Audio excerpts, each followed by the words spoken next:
안녕하십니까. 명의 김경린입니다. 오늘은 지난 시간에 이어서 음양오행설인가 무엇인가에 대해서 그 뒷부분을 계속 이어서 강의하도록 하겠습니다.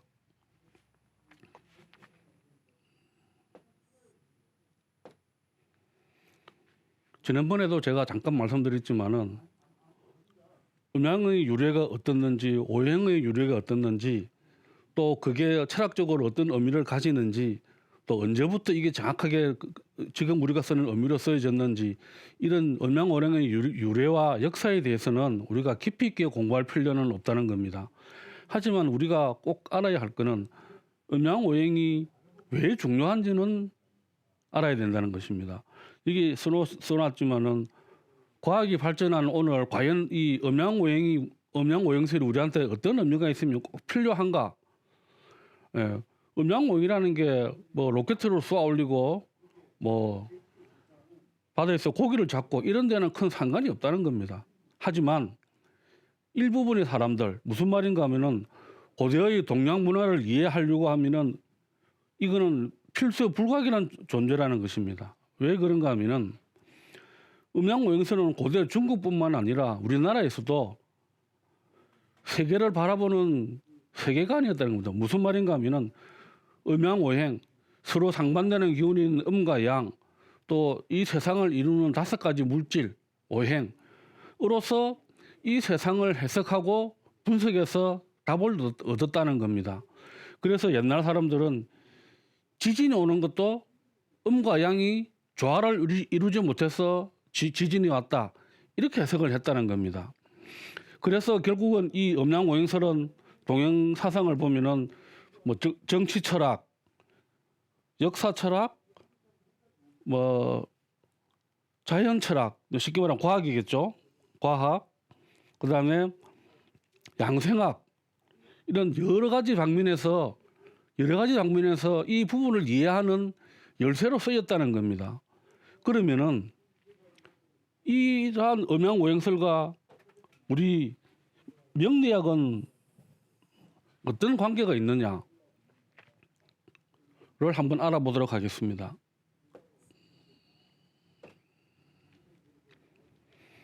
여기 제가 10천간과 12지지라고 써놨는데, 제가 앞 시간에 말씀드렸지만은 천간과 지지는 각각 10개와 12개가 있다고 그랬는데, 이 12개와 음양오행을 놓고 보면은 우리 명리학에서는 왜 음양오행이 중요한지를 아시게 될 겁니다. 먼저 음양은 우리가 잘 아까 설명드렸지만은 이 음과 양이 있고, 오행을 그러면 음양으로 구분을 해보면은 목화는 양으로 들어가고 금수는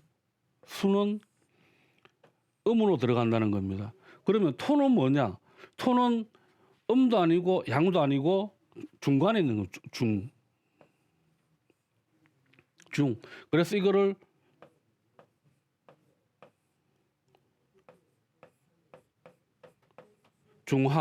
중하의 기운이라고 흔히 우리 이렇게 설명을 하는 겁니다.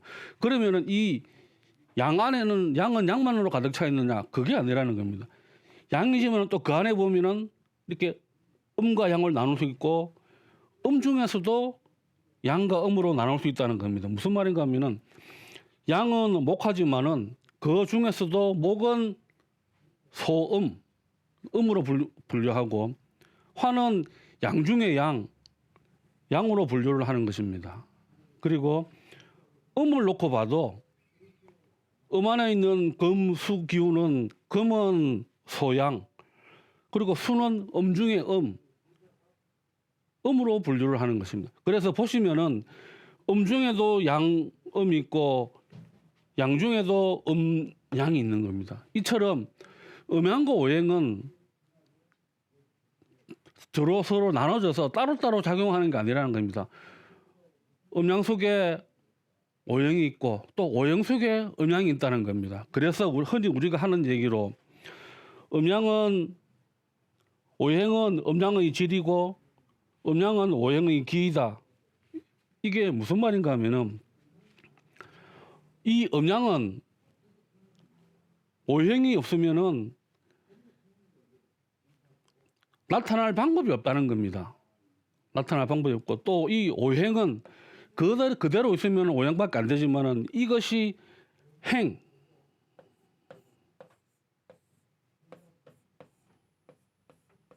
오행이라 할 때 이 행은 그러면 돌다, 운전한 이런 뜻인데 뭘 행한다는 거냐? 이 음양의 기운을 행한다는 겁니다. 그래서 이 오행 속에도 음양을 나눠서 이렇게 된다는 것입니다. 토는 아까 말씀드렸지만은 항상 이거는 중화적이기 때문에 이거는 음과 양이 서로 부딪히는 걸 갖다가 조절을 해주고 균형을 잃지 않도록 해주는 그런 역할을 하는 것입니다.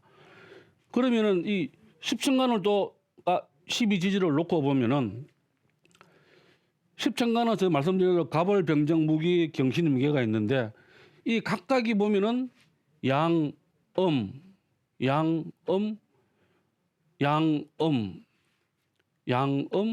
양음 이렇게 다 구분이 된다는 겁니다. 그래서 결국 또 오행이 십천간으로 표현이 되지만은 그 속에 또 음양이 다 들어있다는 겁니다.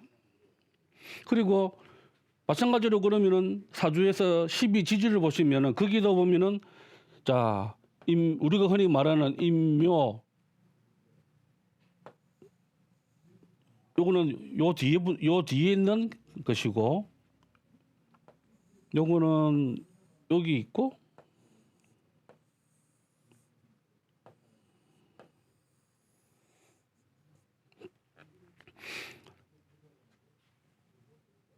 마찬가지로 양음 이렇게 구분이 된다는 얘기입니다. 그러면 토는 어떻게 되었느냐? 토는 목에서 화로 가는 요 변화의 과정을 갖다 받쳐주는 건데 여기서 그래서 이때는 진토가 작용을 하고 이때는 미토 이렇게 다 작용을 하는 겁니다. 그래서 십천간과 12지지 보시면은 봄, 여름, 가을, 겨울 이런 식으로 결국 무슨 말인가 하면은 음양과 오행은 전혀 별개의 관념이 아니라는 겁니다. 음양은 음양대로 작용을 하고 오행은 오행대로 작용을 하는 게 아니라 항상 음과 양이 뒤섞여서 작용을 한다는 것입니다. 이 부분을 보시면은 이게 지난 시간에 공부했던 사주팔자가 되는 것입니다. 그런데 가만히 보시면은 그리고 아까 말씀드린 대로 이거는 이거는 금이죠. 쇠. 이거는 토. 이거는 목. 이거는 토. 뭐 이런 식으로. 그러니까 보시면은 사주팔자라는 거는 결국 크게는 음양으로 나눠져 있고 이게 아까 말씀드린 이거는 양금, 이거는 음금, 이거는 양목, 이것도 양목, 이것도 양목 이렇게 되겠죠. 이렇게 크게는 음양으로 나눌 수 있고 또 오행으로 보면은 이거는 금, 토, 목, 화. 이 중에서 지금 또 이것도 목. 이 사주는 수가 없죠. 예. 이런 사주들이 많은데 보시다시피 사주라는 거는 크게 나눠 보면은 음양으로 나눌 수 있고 또 세분화시켜 보면 오행으로도 나눌 수 있다는 겁니다. 그래서 꼭 명심하셔야 할 거는 사주 명령이라는 거는 이 사주에 나와 있는 8글자, 8자를 음양과 오행으로 표시된 이 8자를 해석하는 학문이 명리학이라는 겁니다. 말씀드렸지만은 옛날 사람들은 내가 태어나는 시간으로 표시되는 이 8글자 8자 속에 하늘에 주신 명이 들어있다고 천명이 있다고 생각하신 겁니다. 그래서 이 천명을 해석하는 것은 결국 음양 오행을 가지고 사주를 풀이하는 것입니다. 그렇기 때문에 다른 거는 꼭 모르시더라도 기억해야 될 건 사주는 사주 팔자는 태어난 시간을 천간지지로 표시를 한 거다. 그리고 거기에 들어있는 음양 오행을 해석을 하는 게 명리학이라는 학문이다. 이렇게 생각하시면 되겠습니다. 그리고 아까 제가 앞에 제대로 말씀드렸지만은 음양 오행설이 여러 가지 방면에 쓰였는데 뭐 도덕적인 속성도 부여되었고 뭐 흔히 우리가 말하는 뭐 한의학 아까 말씀드린 뭐 지진을 해석하는 그런 거라든지 이런 여러 가지 방면에 쓰였는데 그러면 구체적인 거로 그걸 보시면은 이게 이제 제가 오행의 다양한 의미라고 써놨는데 그러면 옛날 사람들은 도대체 세계관 어떻게 세계관을 갖고 오행을 가지고 세계를 해석을 했느냐? 자, 먼저 오행은 목화 토금수 이게 나눌 수 있으면은 어떻게 구분했느냐? 옛날 사람들은 목은 봄으로 보고 화는 여름으로 보고 토는 환절기, 금은 가을, 수는 겨울로 해석을 했다는 겁니다. 그래서 겨울이 오면은 아, 수기가 강한 계절이다. 가을은 금기가 아주 왕성한 계절이다. 이렇게 해석을 했고 그럼 환절기는 뭐냐? 환절기는 그거는 말씀드린 대로 봄, 여름, 가을, 겨울이면은 환절기는 이 뒤에 붙는 거 아니겠습니까? 이렇게 이 뒤에 이렇게 계절이 바뀌는데 그래서 제가 아까 말씀드린 대로 이때는 이 중간을 이어주는 토가 진토가 역할을 하고 이때는 미토, 이때는 설토, 이때는 축토 이렇게 토가 각각 환절기에 하나씩 다 붙는다는 겁니다. 그러다 보니까 이게 지지가 12개가 된 것입니다. 각각 1대1로 대응하면은 10개면 되는데 계절은 사계절에 하나씩 붙다가 보니까 토가 그래서 이거는 12지지가 되었고 이게 곧 우리가 말하는 매달 달이 되고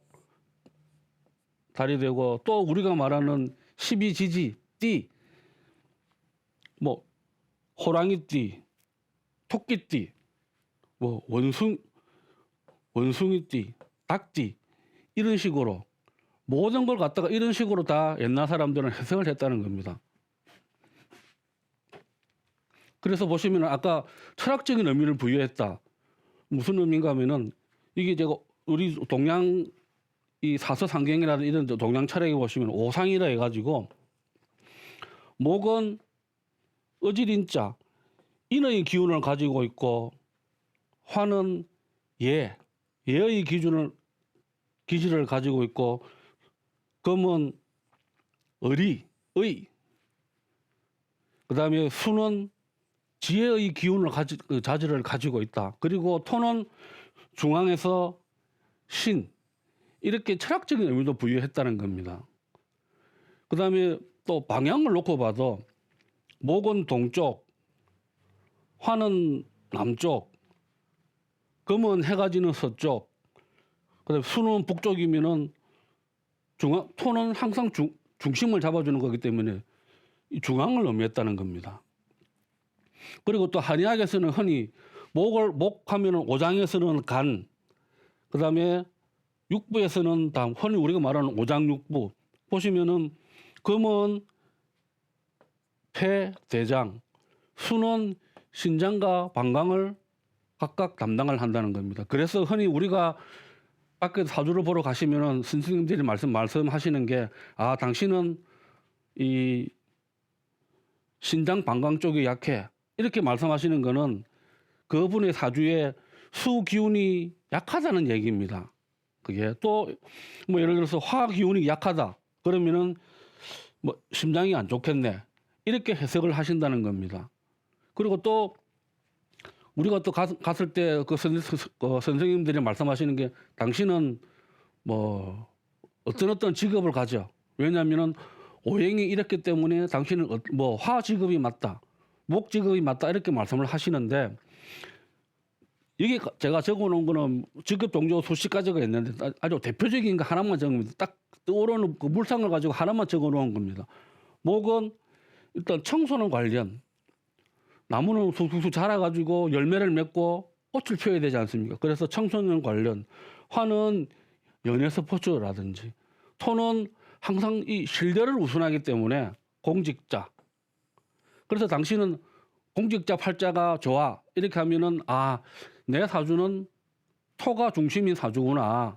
아마 선생님 아마 내 사주에 있는 토의 상황을 보시고 공직자를 좋다고 말씀하신 거구나.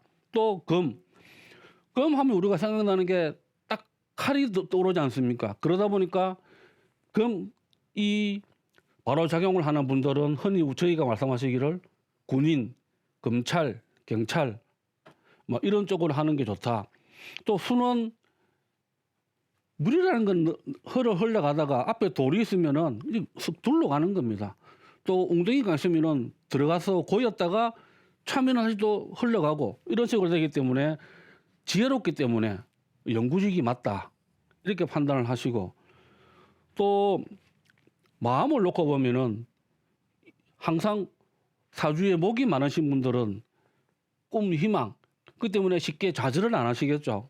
예. 그다음에 화 하면 딱 떠오르는 게 이 덥다, 정열적이다. 그래서 항상 보면 이 열정적이고 뭐 제가 투정이나 적어놨지만은 좀 적극적인 분들.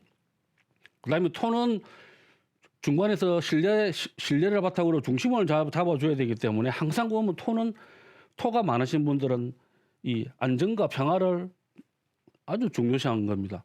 그리고 아까 말씀드린 대로 이 떠오르는 금, 칼은 이런 직업을 하시는 분들은 일단 순수하고 고집이 있어야 되는 겁니다. 칼을 휘두르는데 아무 줏대 없이 휘두르면은 칼을 휘두르는 사람도 다치는 겁니다. 그리고 그 휘두름이 있어가지고 어떤 나쁜 마음이 있어서는 안 되는 겁니다. 그래서 이런 분들은 흔히 마음이 순수하고 좀 고집이 있다는 우리가 이렇게 판단을 하고, 그다음에 사주에 수가 제대로 작용을 하시는 분들은 포용력과 융통성이 있다. 왜 아까 말씀드린 대로 물이라는 거는 거꾸로 올라가는 게 없다는 겁니다. 항상 밑으로 와서 자연스럽게 막히면 돌아가고 뭐 이렇게 하기 때문에 있는 수는 포용력과 융통성이 있다. 이렇게 흔히 말씀을 하시는 겁니다. 그런데 이거는 제가 적어 놓은 거는 우리가 명리학에서 많이 쓰는 몇 가지만 적어 놓은 것이고, 이 외에도 옛날 사람들은 이 오행을 가지고 엄청나게 많은 다양한 의미를 부여했다는 겁니다. 예를 들어서 뭐 맛이라든지 맛을 놓고 보면 이거는 목은 신맛, 이거는 쓴맛, 이거는 매운맛, 이거는 짠맛 이렇게 되고, 토는 중간에서 보면 항상 보면 이거는 단맛이 되는 겁니다.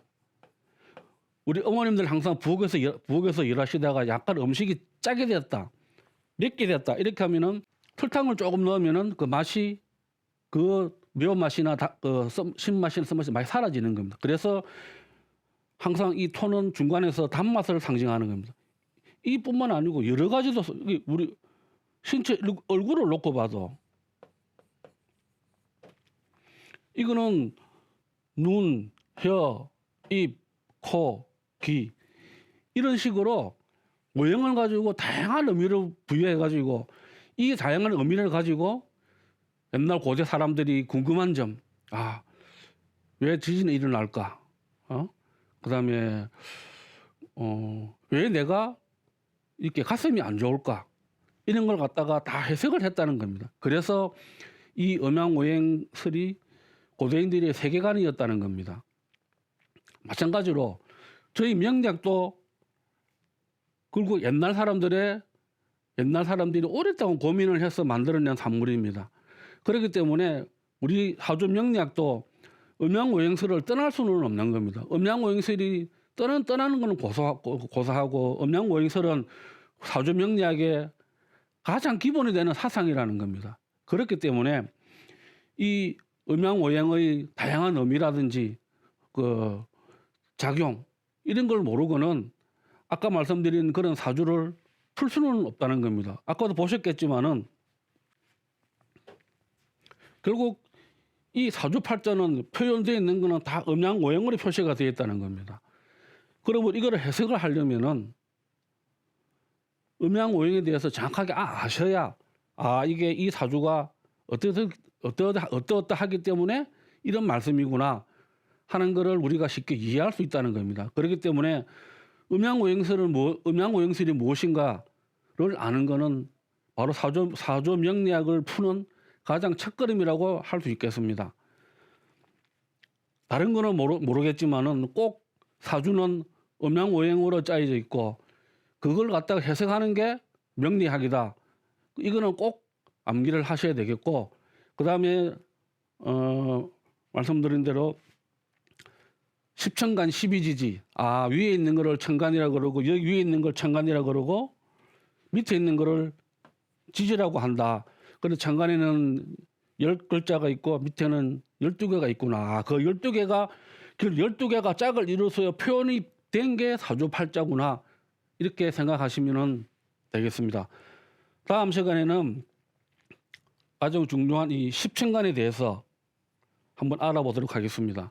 그리고 지난번에도 제가 말씀드렸지만은 여기 제가 노란색으로 표시를 해놨는데 저거는 무슨 말인가 하면 저거는 무슨 의미인가 하면은 이 사주팔자에서 저 글자는 나를 의미하는 거죠. 나를. 그거는 꼭 암기를 하셔야 됩니다. 사주가 딱 나오면은 딱 보고 이게 내구나. 이게 나구나. 또 아니면 상대편이 저게 상대편이구나. 그럼 이 글자가 뭔가 도대체? 이 글자가 그러면 갑이면은 갑목. 저 사람은 갑목을 의미하는구나. 근데 여기 있는 글자가 예를 들어서 뭐 이 경자였다 그러면 저 사람은 기본적으로 목이 아니고 금이구나. 경금이구나. 그러니까 금 중에서도 양금인 경금이구나. 만약에 또 저 자리가 개수 같으면은 저 사람은 기본적으로 음수인 개수의 성정을 타고났구나. 이렇게 하셔야 되는 겁니다. 이 일간은 사주에서 나를 의미하기 때문에 제일 중요한 글자입니다. 그렇기 때문에 저 부분이 꼭 나를 의미하고 저기 있는 글자가 어떤 글자인지를 제일 먼저 보는 게 사주풀이의 첫걸음이 되는 것입니다. 자, 그럼 다음 시간에는 여기 십신간부터 시작해가지고 공부를 해야 되는데 보시다시피 이게 10개고 또 우리가 12지지도 공부를 해야 되는 겁니다. 이게 지금 12개인데 하나씩 공부하다 보면은 이것만 가지고도 몇 달에 갈지도 모른다는 겁니다. 그렇기 때문에 다음 시간부터는 제가 이걸 설명을 할 때 꼭 기억해야 될 거, 암기해야 될 거 이런 부분만 제가 추려가지고 한 시간에 한 3개, 4개 정도 이렇게 설명을 해보도록 하겠습니다. 오늘은 여기까지 하겠습니다. 감사합니다.